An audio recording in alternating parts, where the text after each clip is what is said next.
Shalom, irmãos. Sejam bem-vindos. Shalom significa paz, alegria, saúde, prosperidade, né? Que você possa sentir a paz, a alegria do Senhor, prosperidade sobre sua vida, saúde sobre sua vida. Hoje é a ceia do Senhor e nós queremos declarar uma palavra que venha de encontro ao seu coração sobre Jesus, sobre a importância, sobre Jesus ser o único na nossa vida. Eu amo a igreja do Senhor porque nós não combinamos nada. Eu nem sei as músicas que os irmãos escolhem. Eu nem estou no grupo do louvor. Os ministros têm liberdade e nós temos um alinhamento de Deus a cada culto. E nós vamos falar hoje sobre Jesus ser suficiente na nossa vida. E eu te pergunto, Jesus é suficiente de fato na sua vida? O que é suficiente, irmão? Suficiente é tudo aquilo que basta, tudo aquilo que satisfaz, tudo aquilo que não precisa de mais nada. Será que Jesus é suficiente na nossa vida ao ponto de dizer, Ele é tudo, não preciso de mais nada. Eu não preciso de um upgrade, eu não preciso de algo a mais, eu não preciso colocar algo a mais. Não, Jesus é tudo. Sabe por quê, irmãos? À medida que nós crescemos, muitas vezes a gente gosta de colocar aquela cerejinha ou colocar algo a mais. E nós estamos vivendo um tempo, eu falei isso com a liderança essa semana, de um tempo de relativismo. O que é relativismo? Tudo é relativo, tudo depende. Não, no meu conceito, no meu entendimento, isso não tem nada a ver. Não, para mim isso não é pecado, isso é relativismo. Para uma coisa serve, para o outro não. Mas a grande questão, olha para o seu irmão e diz assim, não é o que você acha, é o que a Bíblia diz. Com amor, com respeito, diz assim, o que você acha não importa, o que importa é o que a Bíblia diz. Sabe por quê, irmãos? Às vezes a gente quer tomar decisão assim, para mim isso não é pecado. Mas não é você que decide o que é pecado ou não. Não sou eu também que decido o que é pecado ou não. É a Bíblia. E a gente vive um tempo de relativismo que, para mim isso não tem problema. Para mim, se ama, não tem problema ter sexo antes do casamento. Isso não é de Deus, porque a Bíblia diz o contrário. Então entenda, muitas vezes Jesus não está sendo suficiente na nossa vida porque o nosso conhecimento, a nossa razão, o nosso entendimento, o meu pensamento, muitas vezes está tomando o lugar de Jesus. E a grande questão é o quanto que de fato Jesus ele é suficiente. E suficiente é aquilo que não precisa de mais nada. E eu digo isso, irmãos, em abril pós-imersão, nós vamos começar uma série de volta à essência. E vai ser o teste para ver se nós somos crentes. Sabe por quê? Porque muitas vezes nós nos embriagamos ou nos distraímos com coisas.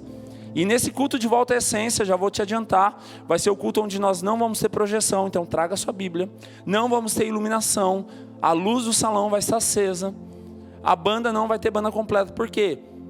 Isso não pode tomar o lugar de Jesus. Não é errado fazer tudo isso, mas se isso é o fator determinante para você adorar Jesus, algo tomou lugar, está errado.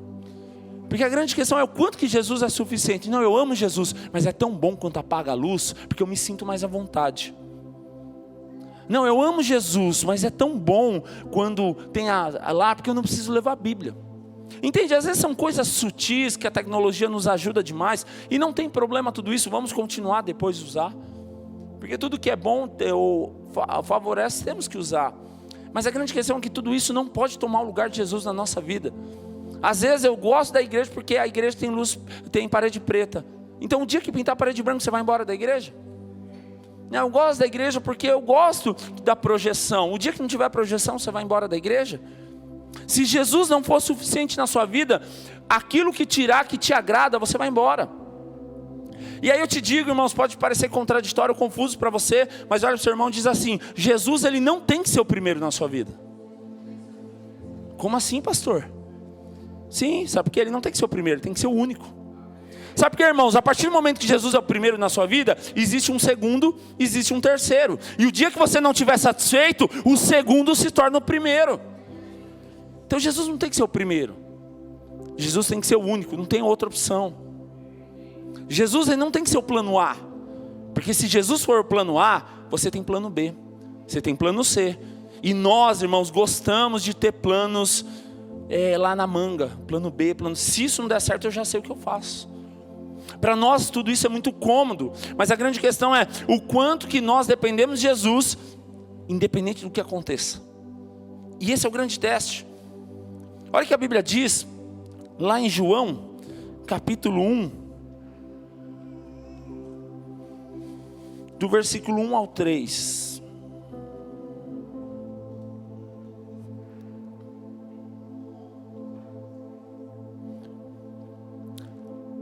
Quem achou, diga amém. Quem trouxe a Bíblia, diga amém. Quero te desafiar a trazer a Bíblia nos cultos, amém? Cadê os crentes aí que trouxeram a Bíblia? Dá um glória a Deus aí. Quem ganhou bis hoje? Quem trouxe a Bíblia não ganhou bis. Depois você pega lá no final, tá bom? Hoje nós fizemos uma dinâmica lá, uma brincadeira. João capítulo 1, versículo 1 ao 3, diz assim: no princípio era a palavra, e a palavra, ou o verbo, né, estava com Deus, e a palavra, ou o verbo, era Deus. Está falando sobre Jesus. Versículo 2: aquele que é a palavra estava com Deus no princípio. Olha a enfatização, ele já falou isso no primeiro versículo, ele só inverteu a ordem e falou a mesma coisa. E no versículo 3 diz: e todas as coisas foram feitas através, por intermédio dele. E sem ele, sem Jesus, nada do que existe teria sido feito. Irmão, só isso já dá para acabar a palavra. A Bíblia diz que desde o início Jesus está lá. Não é que depois veio Jesus, depois criou Jesus. Não, Jesus existe sempre, eternidade. E é interessante que diz que no princípio Jesus estava lá. No princípio era o verbo, a palavra estava com Deus, a palavra estava. Jesus é a palavra, Jesus é o verbo. E é interessante quando nós vemos em Gênesis capítulo 1, versículo 16, diz o quê? Façamos o homem a nossa imagem e a nossa semelhança. Façamos é plural. Façamos, não estava falando eu faço, não é primeira pessoa, terceira pessoa, não é isso? Meu português, me ajuda aí. Façamos, nós façamos. Quem é nós? Deus Pai, Deus Filho e o Espírito Santo. A Bíblia diz em Gênesis que desde o princípio o Espírito de Deus pairava, andava sobre as águas. Ou seja, desde o princípio, não é que depois apareceu. O Espírito Santo não vem só em Atos 2 no dia de Pentecostes. O Espírito Santo sempre existiu, eternidade. Não foi criado, sempre existiu. Amém? Então quando nós entendemos isso, irmãos, nós entendemos que Jesus, ele não veio na nova aliança, ele sempre existiu. Jesus é o início, é o meio, é o fim. Todas as coisas por intermédio dele. O véu se rasgou. Antigamente, na velha aliança, o sumo sacerdote recebia o cordeiro sem mancha, sem defeito, e apresentava como sacrifício para perdão dos pecados. Mas a grande questão é que isso tinha validade, e através do próximo pecado, próximo dia tinha que ter novamente um novo sacrifício. Mas a Bíblia diz que Jesus, quando ele vem como corpo, né, como homem no Novo Testamento, na nova aliança, ele vem como cordeiro santo, imaculado, e quando ele é entregue naquela cruz, o sacrifício é válido e não precisa mais ter sacrifícios, porque Jesus, ele já pagou o preço. Jesus, ele é suficiente, irmãos. O problema é que às vezes a gente vive como se Jesus não tivesse pagado o preço, e todo dia a gente quer pagar o preço, todo dia a gente quer pagar a conta, e a gente não dá conta disso. Jesus, ele já morreu na cruz, e muitas vezes você está vivendo como se Jesus não morreu na cruz, e você quer pagar um preço que não cabe mais a você, você não tem condição. E a grande questão é nós confiarmos, dependermos. É o grande desafio, irmãos, porque às vezes a gente tem dificuldade de depender, a gente tem dificuldade de esperar. Sabe por quê? Porque muitas vezes depender e esperar, parece que a gente está ocioso, parece que a gente está parado, parece que a gente não está fazendo nada. É por isso muitas vezes a gente gosta tanto de colocar a mão e mostrar que está trabalhando, mas porque o grande desafio muitas vezes é depender e esperar, falar: Deus, eu não estou vendo nada, mas eu confio. Então nós precisamos entender que Jesus, ele tem que ser suficiente na nossa vida em todo momento. Não é só quando está tudo bem, mas quando as coisas estão difíceis também. Abra sua Bíblia comigo em Colossenses capítulo 1. Enquanto você abre, Colossenses capítulo 1, depois eu falo o versículo.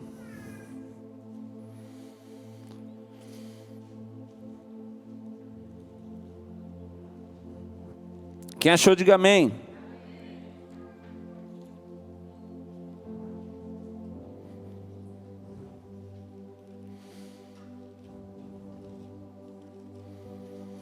Versículos 16 e 17. Colossenses vem depois de Filipenses, antes de Tessalonicenses. Quem achou, diga amém. Então leia comigo. Diz assim: pois por meio dele, né, nele foram criadas todas as coisas nos céus e na terra, as visíveis e as invisíveis, sejam tronos ou soberanias, poderes ou autoridades. Todas as coisas foram criadas por Ele e para Ele. Ele é antes de todas as coisas e nele tudo subsiste. Olha que interessante, diz que nele, Ele são todas as coisas, por meio dele é tudo e antes de tudo. Irmãos, quando nós entendemos isso, se Jesus não for suficiente para nós, nada mais será. A Gabi gosta muito de repetir as coisas, então olha para o seu irmão e diga assim: se Jesus não for suficiente na sua vida, nada mais será. Agora que você entendeu, fala com mais ânimo, mais convicção, vai lá. Fala, se Jesus não for suficiente na sua vida, nada mais será, meu irmão. Sabe qual é o problema? Se Jesus não for suficiente na sua vida, o melhor emprego não será suficiente, o melhor casamento não será suficiente, a melhor casa não será suficiente, a melhor igreja não será suficiente. Sabe por quê? Porque tudo tem prazo de validade. Porque aquilo que é bom para você hoje, amanhã não é mais. Aquilo que você gosta hoje, amanhã você não gosta mais. Se Jesus não for o único suficiente na sua vida, o único salvador da sua vida, o único Senhor da sua vida, nada mais importa, nada mais tem jeito. O problema é que muitas vezes nós cremos que Jesus ele é suficiente, entre aspas, mas nós vivemos de uma maneira diferente. De fato, será que Jesus ele é suficiente na nossa vida? Aí eu te faço uma pergunta: todo caminho leva a Deus? Sim ou não? Não. A Bíblia diz lá em João, capítulo 1, versículo 12, que é por intermédio dele, é reconhecendo ele sendo nosso Salvador. Nem todo mundo é filho. Foi dado o direito de ser chamado filho de Deus, aqueles que o reconhecem. Então não é todo mundo que é filho de Deus.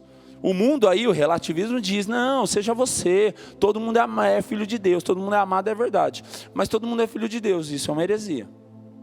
A grande questão é, o quanto que nós cremos que o único caminho é Jesus?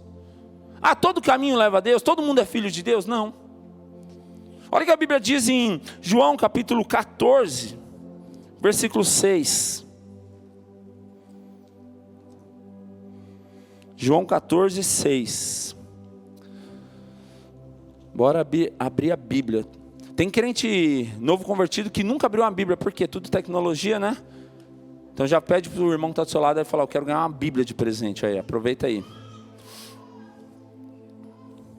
Quem achou, diga amém. Tem professor de português aí? Que eu estou me arriscando, quer que você me ajuda depois, tá?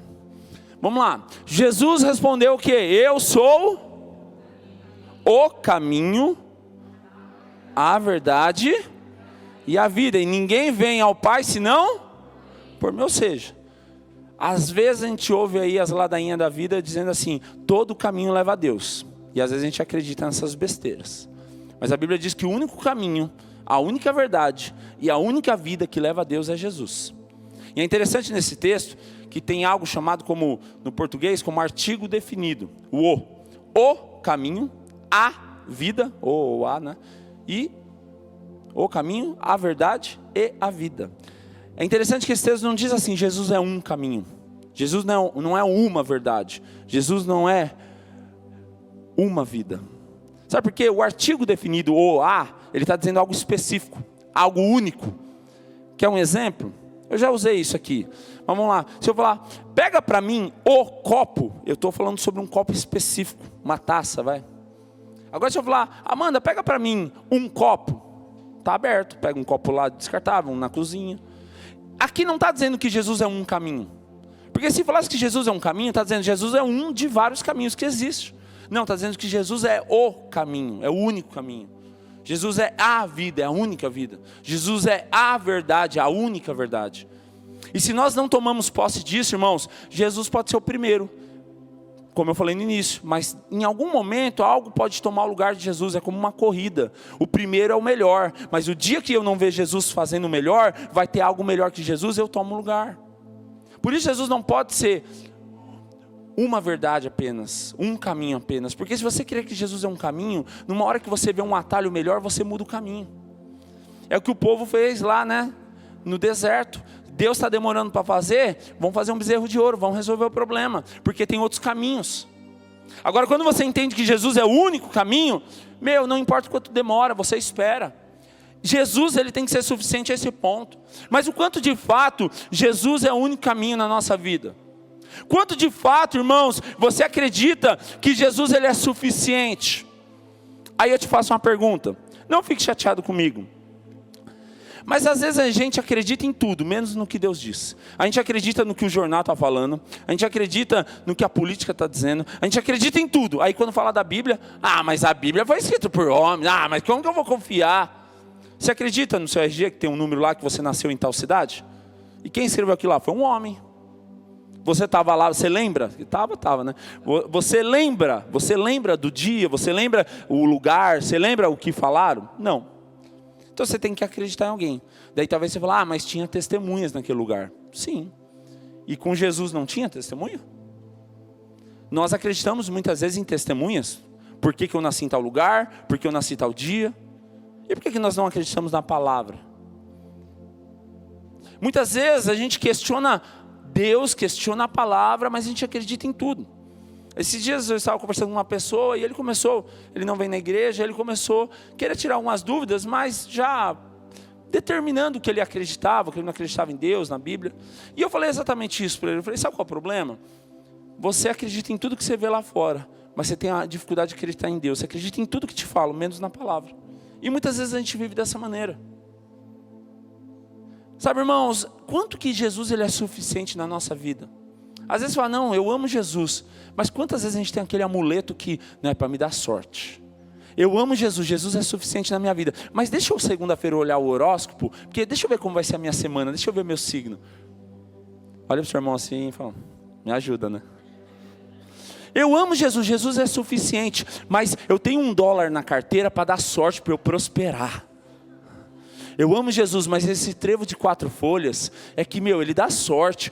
Esse pezinho de coelho, você não sabe o quanto já me ajudou. Será que a gente ama Jesus e vê Jesus como o único suficiente da nossa vida? Ou será que a gente tem que fazer aquele upgrade? Não, eu preciso de ter algumas coisas no plano A, plano B, plano C. Porque se Jesus não fizer, eu dou um jeito. Eu amo Jesus, mas eu tenho 3 gnomos em casa porque falaram que ele ajuda nisso, naquilo, nem sei. Você entende, irmãos, o que eu estou dizendo? Talvez você nem percebe. Quer um exemplo para os mais crentes? Eu amo Jesus, mas essa cruzinha aqui me dá sorte. Irmãos, não tem problema você usar uma cruzinha vazia lá como decoração, como um colar. O problema é quando aquilo vira um amuleto para você. Aí virou problema. Entende? E se for usar uma cruz, usa vazia, tá? Porque Jesus não está naquela cruz. Jesus morreu e ressuscitou. Usa uma cruz vazia. Mas não tem problema usar cruz vazia lá. É uma pulseira, um colar, decoração. O problema é quando aquilo lá, eu vou pôr, porque quando eu ponho isso aqui eu venço, dá sorte. Quantas vezes, irmãos, a gente vive com superstições assim? É muito sério isso, mas você já viu quantas vezes pequenas coisas tomam o lugar de Jesus na nossa vida? Eu acredito em Jesus, mas me faz tão bem quando eu leio o horóscopo da semana, porque sempre bate. Irmãos, você quer ver o que vai resolver sua vida mesmo? Lê isso aqui toda semana. É sério, muitas vezes tem coisas tomando o lugar de Jesus na nossa vida, irmãos. Nada pode substituir o lugar de Jesus na nossa vida.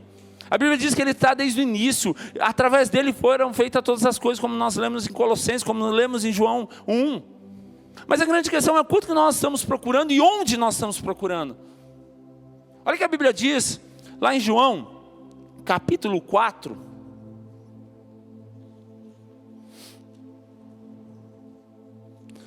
Versículo 13 e 14. Esse texto é a referência da mulher samaritana, quando Jesus vai até o poço de Jacó lá, e ela está lá tirando água, e Jesus pede água para ela.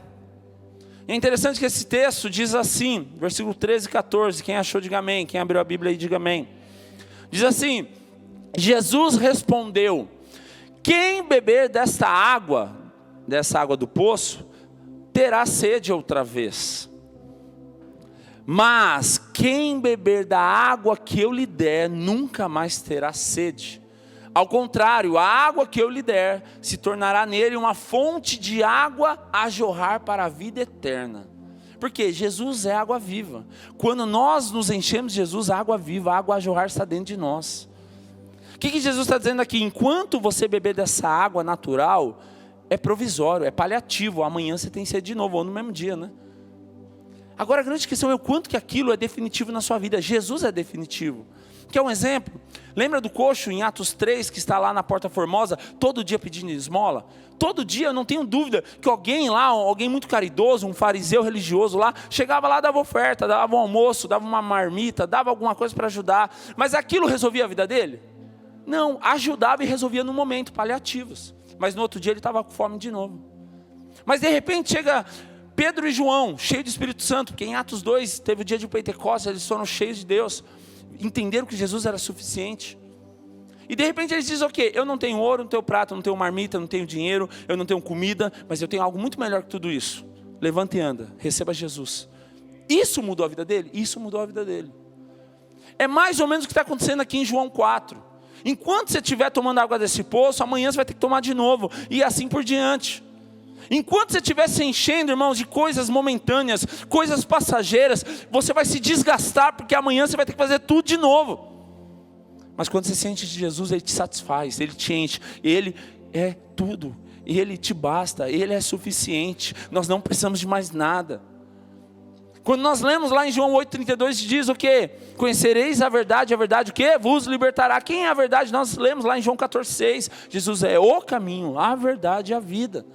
Quando nós conhecemos Jesus, Ele nos liberta. Por que muitas vezes nós vivemos presos? Porque nós estamos em busca de métodos, estratégias. Irmãos, métodos e estratégias ajudam bastante, quando Jesus é a prioridade.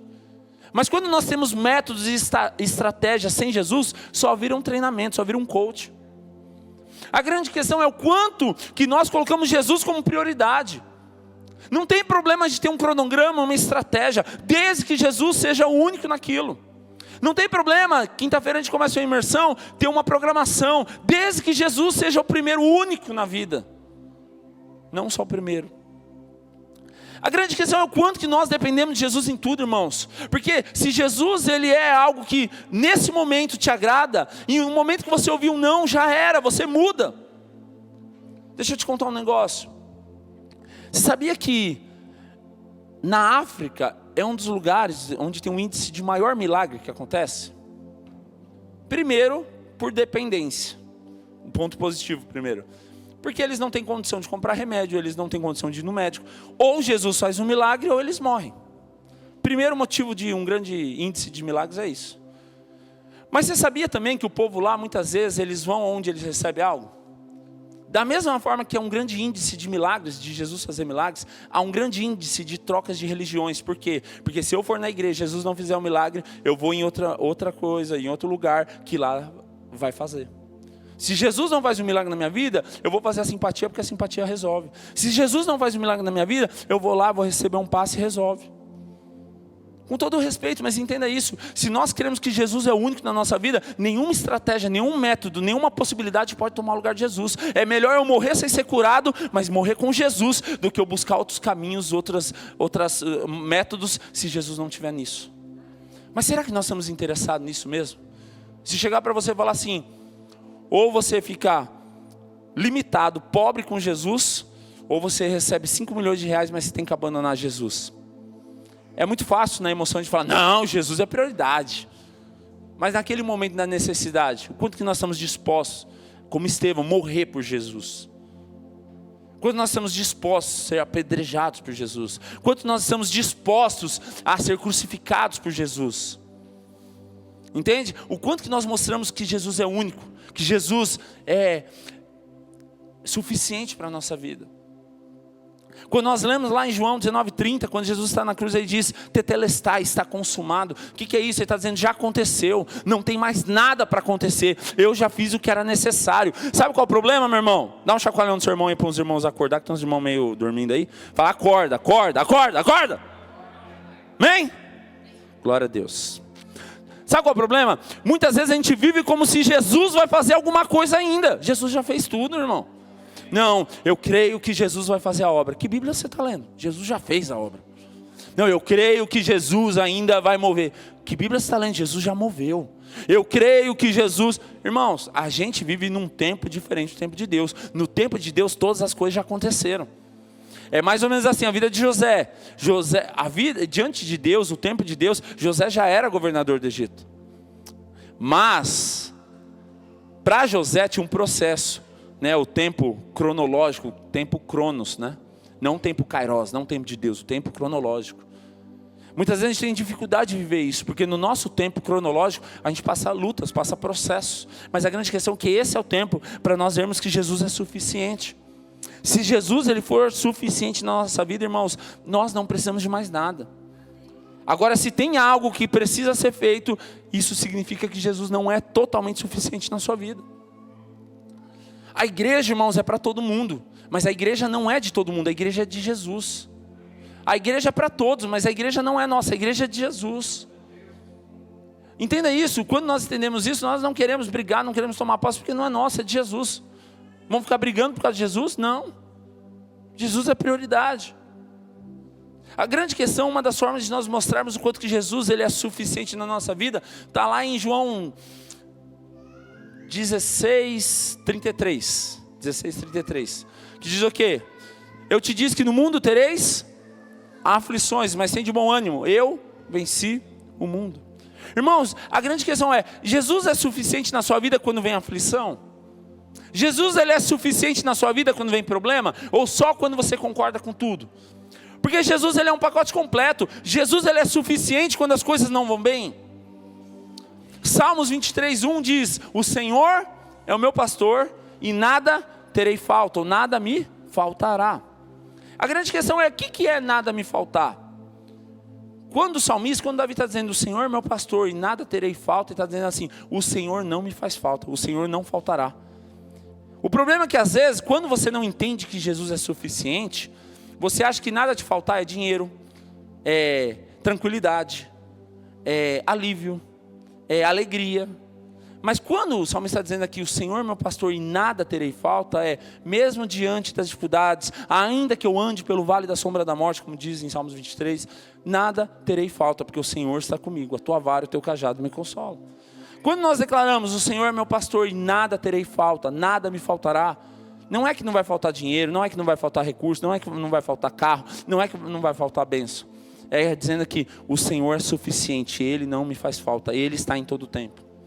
E é isso que tem que mudar a nossa vida. Porque se nós viemos para a igreja, porque vem para Jesus, que Jesus vai te dar vitória. Vem para Jesus que você vai receber o carro do ano. Vem para Jesus que você vai prosperar. Se você veio por isso, irmãos, não quero te desanimar não. Mas o Evangelho não fala muito a respeito disso não. O Evangelho até fala que se você entregar tudo, né, Deus vai te abençoar nessa terra. Mas o propósito principal do Evangelho é a eternidade, não essa terra. Então entenda isso, se você vem só para ganhar, o dia que você ganhar, você vai embora, porque você conquistou. Ou o dia que demorar demais, você vai embora frustrado, porque falar, mentiram para mim, porque falaram que eu ia ser abençoado. Então quanto que Jesus ele é suficiente na nossa vida? Irmãos, enquanto Jesus não for suficiente, nós nunca vamos estar satisfeitos. Eu conheço gente que saiu da igreja, primeiro porque colocando culpa em algo. Não, o problema é a liderança, deixou de liderar. O problema é os jovens, deixou de estar nos jovens. O problema é a família, deixou de estar na família. O problema é a célula, saiu da célula. O problema é a igreja, saiu da igreja. Não, o problema é o trabalho, saiu. O problema é o casamento, tudo era problema. Enquanto Jesus não for suficiente para você, tudo vai ser problema. A grande questão é quanto que Jesus sacia, quanto que Jesus resolve na nossa vida. Esse é o fato. Muitas vezes a gente tenta colocar coisas no lugar de Jesus. Muitas vezes a gente está tentando substituir Deus por outras coisas. E é muito cotidiano isso. Muitas vezes a gente nem percebe. Virou uma rotina. Mas quantas vezes a gente declara aqui, eu amo Jesus, mas tantas oportunidades tomam o lugar de Jesus na nossa vida. Isso mostra que Jesus não está sendo suficiente. E para encerrar, eu quero falar sobre 4 verdades sobre a suficiência de Jesus. E a banda pode subir. Primeira verdade, se você puder ficar em pé, olha para o seu irmão e diz assim, se você não pode, pode ficar sentado, mas se você pode ficar em pé, fique em pé no seu lugar. Olha para o seu irmão e diz assim, primeira verdade, que Jesus é suficiente. Fala, Jesus ele é suficiente para a salvação. Como você está em pé, A mídia agora, a projeção vai nos ajudar, para a gente ganhar tempo, a gente já vai orar. 1 Timóteo capítulo 2, versículo 5.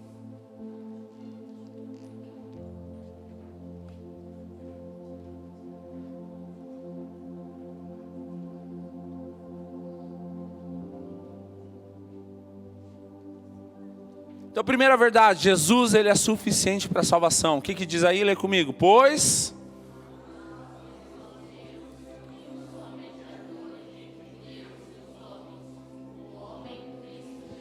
Ou seja, pois há um só Deus e um só mediador entre Deus e os homens. Quem que é esse? Jesus. Então, irmãos, primeira verdade da suficiência de Jesus. Jesus ele é suficiente para a salvação, não há outro caminho. Segunda verdade sobre a suficiência de Jesus. 2 Coríntios capítulo 12, versículo 9. Olha, o seu irmão diz assim: Jesus ele é suficiente para a vida. 2 Coríntios 12, 9.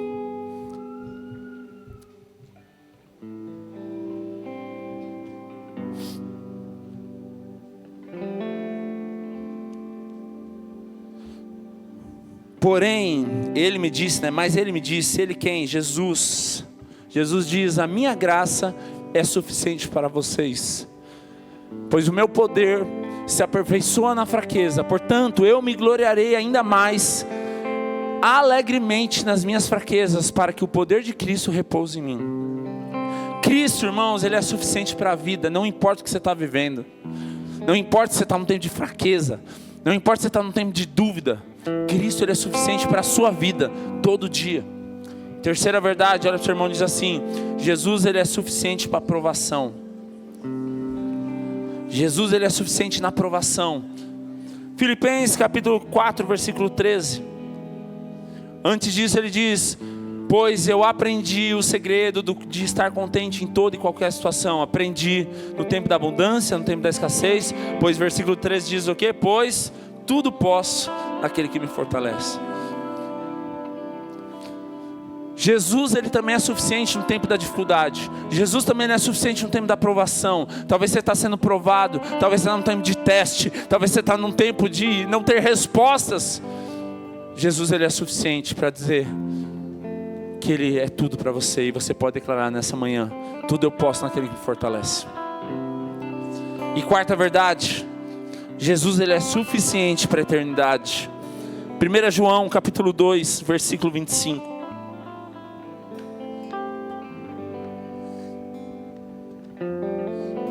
1 João 2, 25. Esta é a promessa que ele nos faz: a vida eterna. Irmãos, qual que é a garantia que nós temos de estar aqui? É a promessa de Jesus que diz que ele nos garante a vida eterna. Então Cristo ele é suficiente para a vida eterna. Sabe, irmão, talvez você entrou aqui hoje e talvez num momento natural da sua vida você pode ter pensado: será que vale a pena ir para a igreja? Será que vale eu gastar tanto tempo da minha vida nisso? E se um dia acabar minha vida e isso não fosse uma verdade? Talvez você já pensou nisso. Mas, irmãos, a palavra nos garante, ele é a resposta. Ele diz que ele é a vida eterna. Eu prefiro errar por zelo do que errar por falta de zelo. Eu prefiro errar por dizer: você fez demais, Douglas, do que chegar no final e falar: Douglas, você deixou de fazer algo. Eu não sei como você entrou aqui hoje, mas talvez se há uma dúvida no seu coração, é tempo de você voltar a olhar para Jesus. O dia que você conheceu Jesus, Jesus era tudo. Em Apocalipse, há um momento que Jesus está falando com as igrejas e ele diz assim: você é esforçado, tal, mas tem algo contra ti. Você deixou o primeiro amor. E muitas vezes a gente acha que deixar o primeiro amor é aquele primeiro contato, né, de amar Jesus. Não, o primeiro amor é quando eu comecei a amar Jesus. Não, deixar o primeiro amor é abandonar Cristo. Porque a Bíblia diz em 1, 2 ou 3 João, agora não lembro, que Deus ele é amor. E a Bíblia diz que ele nos amou primeiro. Jesus é o primeiro amor. Não é primeiro de sentido de quem você ama primeiro, mas é de ser o primeiro amor. Então quando a Bíblia diz, eu tenho algo contra ti, você deixou o primeiro amor, não é deixar de amar como você amava antes, mas é abandonar o primeiro amor que é Jesus. Jesus é o primeiro amor. E talvez nós entramos aqui hoje, algumas coisas na vida, alguns prazeres da vida, têm tomado o lugar de Jesus na nossa vida. Talvez o Senhor diz assim, você tem sido esforçado, você vai na igreja, você canta, você toca, você fica na recepção, você ajuda, você limpa, mas eu tenho algo contra ti. Você até é esforçado, mas eu tenho algo contra ti. Virou rotina, virou piloto automático, mas você abandonou a essência, você abandonou o amor. Talvez, são palavras duras, mas talvez a gente precise ouvir isso do Senhor hoje. Aleluia. Queria te convidar a fechar seus olhos, colocar sua vida diante dele nesse momento.